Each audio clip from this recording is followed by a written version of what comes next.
Alright guys, so while we're here farting around, I'm going to position my camera a little bit better. There we go. And we're going to pull apart these two SH engines here and see what we got going on, because this one's got a big chunker missing out of it. So we're going to see what exactly all went on in there. So remove. Oh boy, these are tight. Remove the cylinder heads and back plates and all that. Yeah, it is bloody cold here today. I think we got about -7. We got whiteout condition snow last night, so the roads are absolutely awful. I'm wanting to get out and drive the T-Max, but I mean, I don't relish the idea of standing outside in this right now, so we're not doing that until we get some better weather. Let's see if you guys can see what I'm doing. All right, good.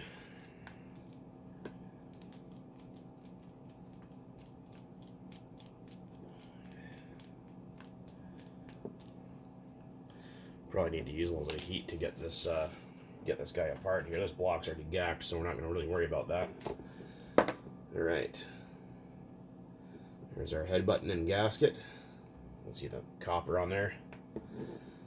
And it's got some damage on top of the piston, so this motor's already farked, but yeah, it's all right.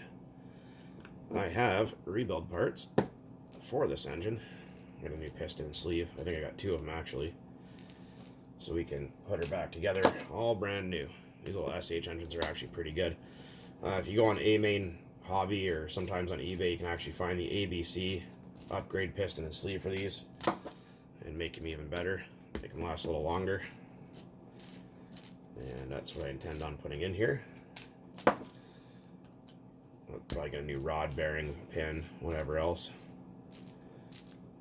So I think I mentioned last time what usually causes a hole in the side of the block like that with these SHs is obviously your pull start's supposed to go on here, but people will break them. And they think they can go, oh, well, it's got a one-way bearing, I can just stick a drill on here and start it, and then this pops out, the one-way bearing falls down, the crank whips around, smashes it, and destroys the engine. So speaking of disgusting, look at that thing. Yuck. Alright, let's see what we got in there. Oh, got our one-way bearing. Doesn't look bad. I don't know what would have caused all that damage. I mean, maybe that's what happened, but I don't see any damage on that bearing. But yeah, that's a pretty good sized chunk out of there. This carburetor is stuck on. Yeah. Well, I'm going to do things the wrong way today.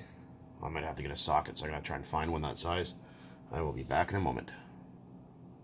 Okay, we're back again. Let's see if we can't get that carburetor off of there.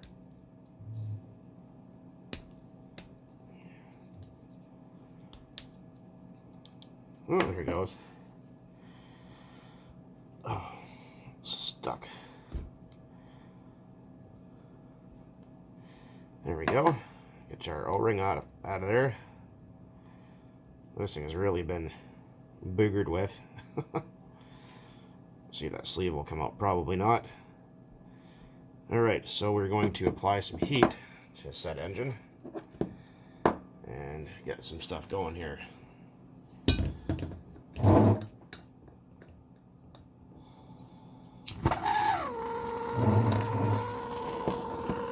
It's going to warm up. This block is trash, so I'm not worried about it.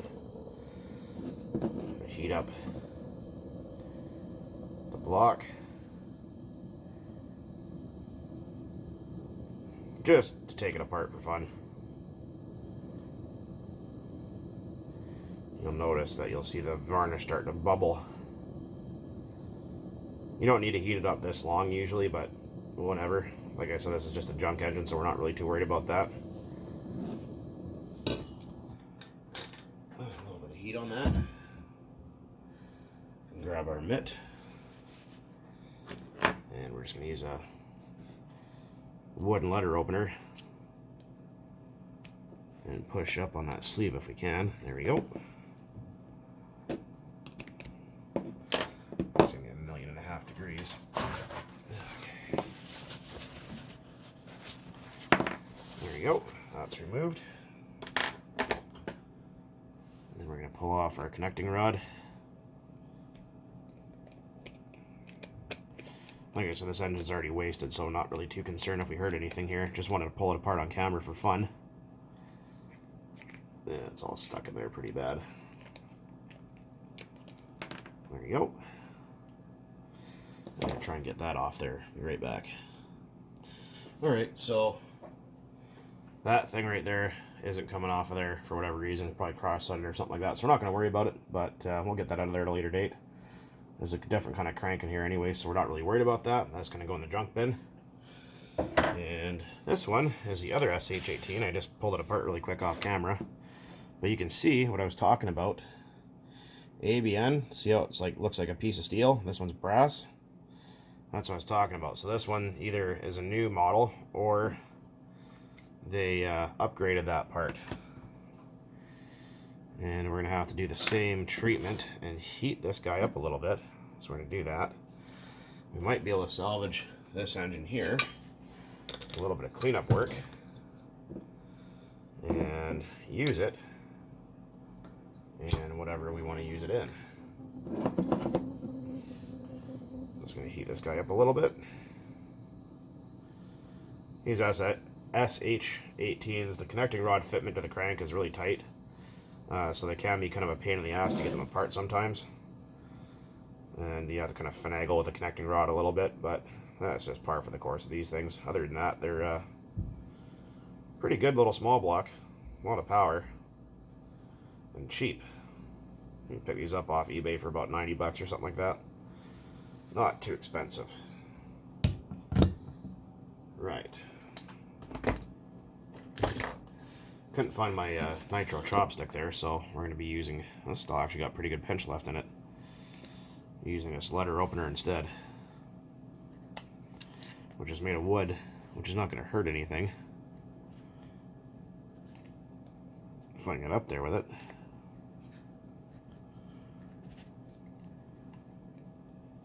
Nope. Let's see here, I'll be right back in a minute. More heat. Get a little bit hotter. Oh, almost burnt down my kitchen.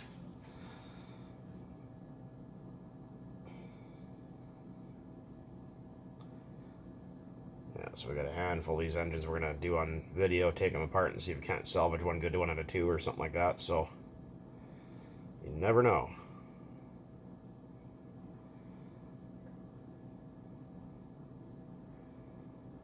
Let's see here. Yeah, I don't have a heat gun. I know how long to do it for and how much temperature to put in, so should probably be good enough.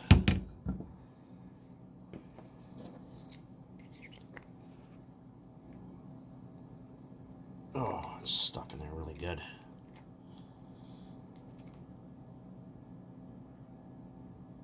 Nope, it's starting to go. Little teeny bit there, so I'm going to apply some more heat and finagle with that to get that sleeve out of there. And there we are.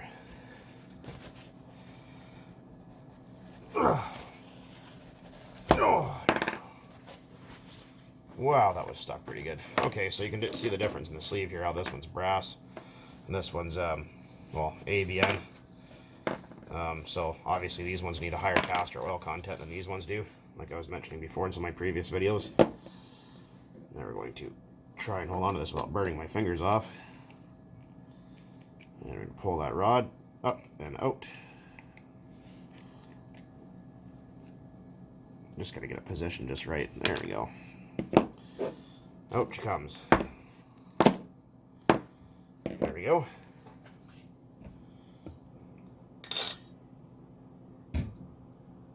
Yeah, never throw away, when you do strip down an engine block like this, get your pinch bolt out of there and your crank out of there and, you know, completely strip it. Even get this little pin right here, the little alignment pin.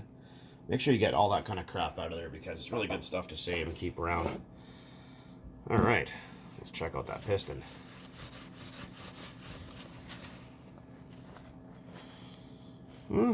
Oh, it's got a little bit of a nick there on it, but it's not bad. and probably run like that. Let's see.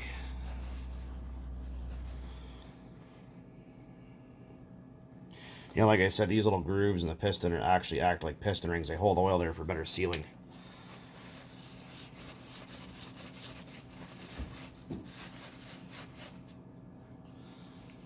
Just gonna a little bit of a cleanup there. It's no big deal if it's worn out because I have extra parts. All right, so let's see what we get here. Oh yeah, like that doesn't even want to go up that far, so that means this piston and sleeve is still fine to use. And so it's got a little bit of a scratching on it. Actually, let's line up the scratch with, yeah, we're still good. So this engine will run fine. It's gonna just get freaking run the guts out of anyway, but not horrible at all. Just gonna give this a little bit of a cleanup here, and we'll put it back together. I'm just gonna take and squirt this a little bit WD-40. Not a huge advocate of using WD-40 on nitro engines. Well, it's an okay cleaner. Like, it's not the best cleaner you can get, but I mean, brake clean works great, but I don't have any. I just don't recommend using it as a storage lubricant, like after an oil. I know a lot of people argue about it and say, oh, well, Traxxas said so or whatever, but that's just their opinion. But it doesn't really do a very good job of protecting your engine for storage, although that's, again, a long-going argument. But we're just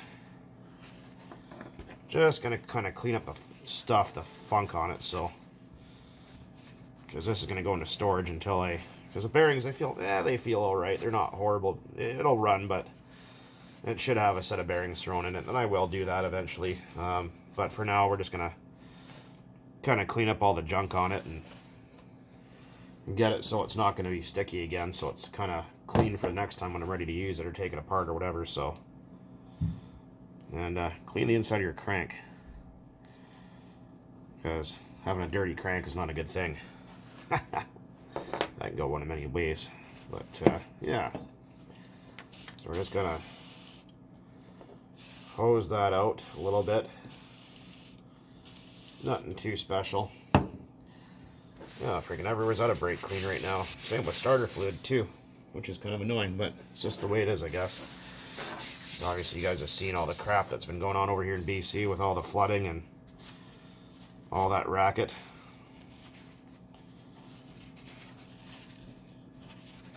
Yeah, it's kind of grimy in there, so we're just gonna go off camera here for a minute and finish cleaning that up.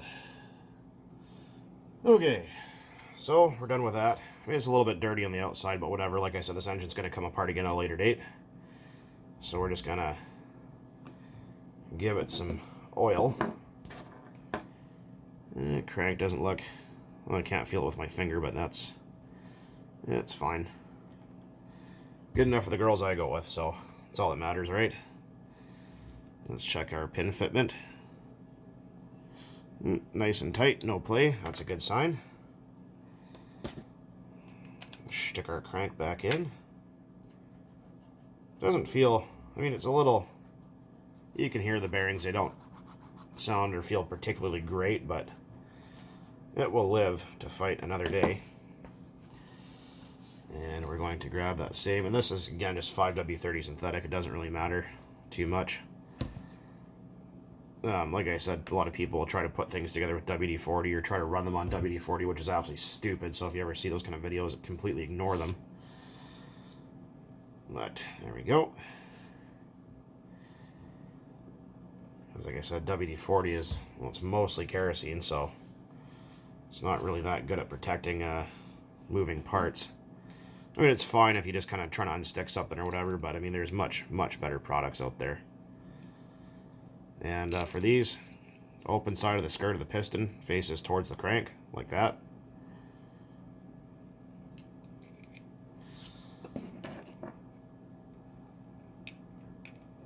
I'm just going to spin our crank here, get everything kind of lined up. Oops.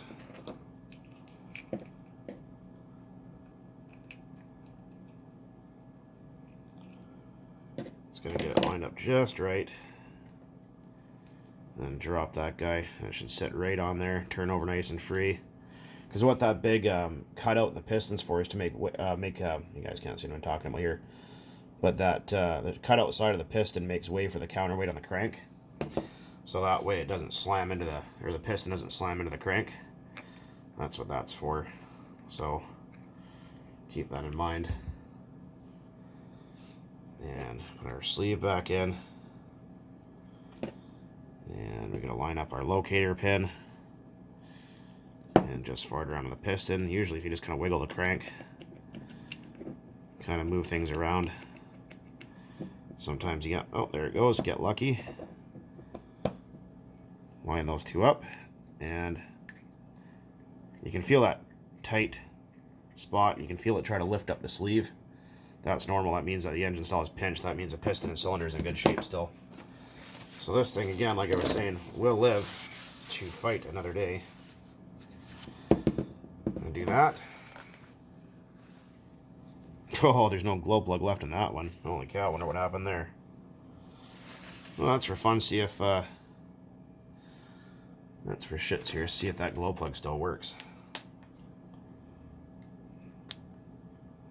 And it does. Look at that. Huh, crazy. It's always nice to see old glow plug still working. And these have one head shim. Yep, they do. So we're going to stick our head button. There's no right or wrong way to stick this one on. It just goes on. That's it. And we're going to use this cylinder head here, which is kind of disgusting. Got some varnish and stuff. I'm just going to clean this up real quick. Alright, that's a little bit better. Just hit that with some super clean really quick. Be careful with super clean or purple power because it will eat anodizing and destroy finishes on stuff. So just please be mindful when you're using it, because I don't want you guys come back, oh, you didn't, I screwed up my stuff. Well, it's because you didn't know what you're doing. Okay, so we got 4 long head screws. We're just going to put some oil on those because we're going steel to aluminum. Don't want it dry. And stick our cylinder head back on. Of course it's not going to stand up. Why would it? But yeah, like I said, this is another engine that's going to be rebuilt and put back into the fleet. This, a lot of the times, a lot of people go, oh, it's cheaper just to buy a new engine, blah, blah, blah. Well, when you live in Canada like I do, shit's expensive here. People go, why didn't you just buy a new 2.5 or new 3.3 for your T-Max or whatever? It's like, well, 3.3s in Canada are $320 plus tax. And that's really expensive. So oftentimes, spending 90 bucks to rebuild them, or 100 bucks to rebuild them, is a lot cheaper than buying another one, because usually the hobby shop, they'll actually sell you the whole piston and sleeve and connecting rod all in one piece, kind of as a kit, pre-assembled, so you just drop it in, replace your bearings, and away you go. So that's usually what I do for people. I don't even really bother filming it, because you guys have seen me rebuild so many of those 2.5s and 3.3s. Kind of get a little bit boring seeing the same rebuild video over and over and over again, but I think it's just kind of fun to share these kind of things with you guys. And that moves. Just going to give that a quick little cleanup. We'll be right back. Also a tip here, if your one-way bearing slips constantly, take it out and soak it with a bunch of brake clean. Get in there with a Q-tip and lightly buff right here, right between this line and the end of that. Couple of turns of some steel wool or 800 grip, just like 2 or 3 turns, just enough to buff that surface and take that glazing off, and then it'll grip again without buying a new one-way bearing. And there it is, all put back together. I just put those 4 screws in off camera because I'm sure you guys know what putting screws in looks like, but oh, let's see, turn it over here. Yeah, tons of compression, so this guy should run just fine. So the only thing I need to get for this then is a pull starter, which comes with a little spring that holds this on. And like I said, with the SH pull starters or any other pull starters, slip a butter knife in between the pull starter housing with the back plate and the pull starter and take it away with the butter knife. That way, if you just pull it off, sometimes the spring will get lodged and it'll pull it out and it'll go twang, and then you just ruin your pull starter and have to put it back together. So just something to keep in mind. But there it is, SH18. So the other one is, well, it's completely daft, so, or duffed, whatever you want to call it, busted, screwed, glued, screwed, and tattooed. But there's salvageable parts, wrist pin clips, things like that. I'll usually replace them, but sometimes you can't get them, or they want like 30 bucks for 2 of them. So this guy is, well, you see how high that comes up. It's wore right the fuck out. So, and you can see that someone probably, they dropped the coil inside the cylinder, probably from running too lean, or tried to shove the piston down with something and kind of buggered it up. So yeah, so spare parts there, spare parts here, spare screws. Usually what I do is I just stick all the screws back in there and kind of loosely put them back together, throw them in the junk bin, and that way if I go, oh shit, I need screws for something, I got extra screws. So anyways, guys, hopefully maybe that helps some of you guys out, maybe not, I don't know, maybe you just enjoyed watching it, who knows.